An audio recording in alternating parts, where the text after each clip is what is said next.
Hello out there, YouTubers. Kernel of Wisdom here. Um, I just learned how to attach video responses, link video responses to certain videos. And one of my friends and subscribers, sophisticat covergirl, is finally now seeing my audio response to her Black Men 38 Is It Too Late video.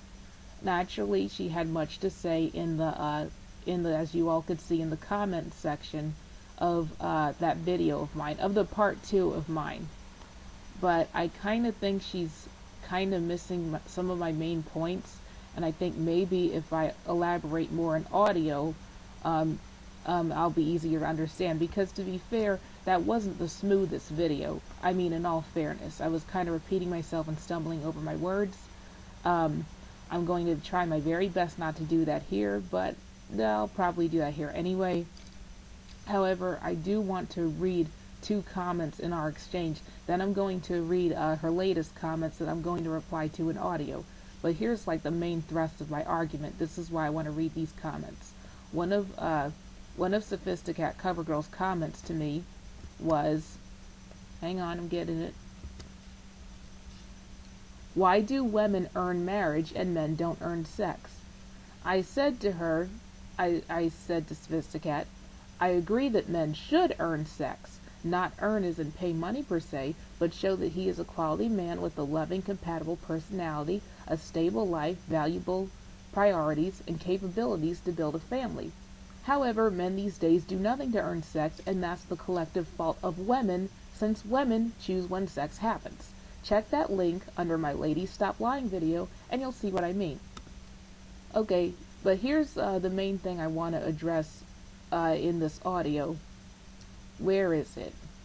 Here we go. So I'm basically having a discussion with her on why the main onus of out-of-wedlock reproduction is mainly the fault of women and not men. We are speaking of the black community because, of course, our out-of-wedlock reproduction statistics are through the roof.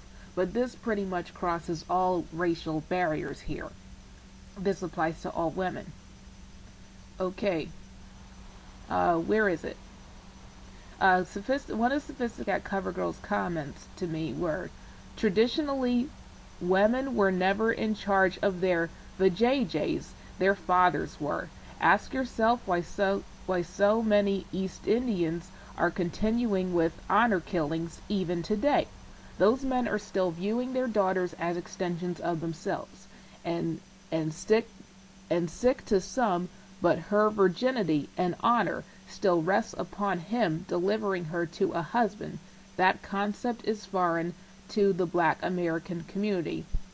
Sophisticat, not only is that concept foreign to the black American community, it's foreign to the American community in general. You see, here's the thing, this isn't East India. We're in America, and even if we're not in America, we're mainly talking about the cultural dynamics of the UK, of Canada, of most Western Anglo-Saxon nations here, but primarily America. If you try to suggest to any American woman, I don't care what color she is, what age she is, what her background is, that her father controls her vagina and that she doesn't have the brain power to choose what goes inside of her vagina, she's probably going to cuss you out. Because see, here's the thing. For decades, for generations, American women, black women included, are the ones who decide when sex happens. If you don't want sex and a man tries to force it on you, that is rape, and he is going to go to jail for 20 years to life. I mean, that's just reality. We can't apply what goes on in East India to what should go on to American black people or any Americans in general. That shouldn't be the resolution to the problem, because women are not children. Women have brains too. Women can practice discipline and self-control and discernment. It's just that in this culture they choose not to, because they're given no incentive to, because they are treated as if they are not accountable. That's the main problem. I don't think we should go into fathers should just should just have complete control over who their daughters are. Now fathers could give their daughters advice, but ultimately it's up to their daughters to control that. And even if the father isn't there, the mother can give this advice of what not to look for in a man, because sometimes the father's not there. Because what if the father dies when the girl was 3 years old or something? Then what? Then I guess she's just screwed then, and that she's not going to end up with a good husband. You see where I'm going with this? So I'm not really sure. I don't really understand your relevance in bringing up the gender dynamics of East India, especially since they pretty much border on fascism. No, they don't border on fascism. They pretty much are fascist. No offense to any East Indians who might be watching. I'm just referring to the third world practices in other countries. They're very oppressive to both genders, and they're not applicable to any American person. So I don't think that's a. I mean, I know your point was that black fathers need to be in their daughters' lives, and that's all fine and good and everything. But also, women need to have more discerning tastes, and to not reproduce with a man. Well, if they want to reproduce with a man, to make sure they choose someone who's going to stay with them and commit to them. And also, you misinterpreted one of my statements. You thought one of my statements was another instance of black women blaming themselves for being single. Most women in general don't blame themselves for being single. That was kind of my point to my audio response to you.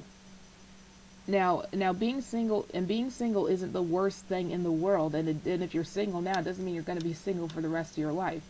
But no matter what race you are, no matter what age you are, no matter what gender you are, if you are single and you don't like being single, you don't want to be single, but you're still single anyway, then some self-evaluation needs to be involved. It isn't just everybody else's fault. You have to look at what you're doing.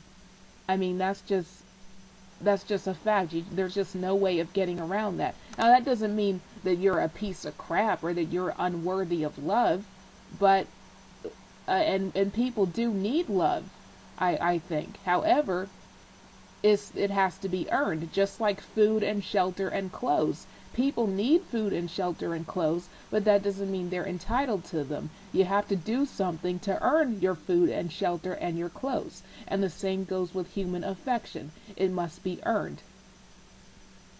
However, because a lot of people in our society have questionable priorities, human affection isn't earned, at least not in an ethical or a universally desirable manner, and hence why you have a gender war.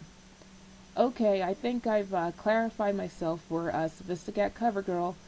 I'd like for her to respond to this video in either audio or comment section, if she so chooses. Okay, Sophisticat, thank you for listening.